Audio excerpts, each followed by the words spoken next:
يا دكتور ما في ناس اصلا اوريدي وزنها زياده فتحميل على المفاصل لما بتمشي بيبدا يعمل لها مشاكل اكتر. طبعا بالنسبه للموضوع ده يعني هو الرياضيين او المتخصصين في الرياضه ما سكتوش خالص عن الموضوع ده، لان في كذا حل بديل عن الرياضه، اشكال مختلفه من الرياضه. زي مثلا في حاجه اسمها التشير اكسرسايز، يعني انت ممكن تقعد على الكرسي وتعمل شويه يعني حركات معينه كده بجسمك، او حركات معينه بتولز معينه او ادوات معينه انت بتشتريها. ده بيخلي كانك لعبت رياضه. تمام.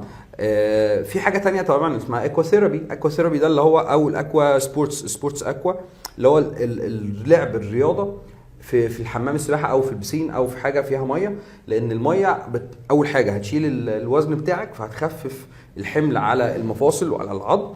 تاني حاجه ان هي بتعمل زي تشحيم، بتشحم الجسم بتاعك، فبالتالي بتقلل نسبه الاحتكاك في العظم. فبالتالي من الحاجات الكويسه جدا اللي هي ممكن تلعبها لو انت حاسس ان انت عندك مشاكل في المفاصل او الوزن عالي جدا.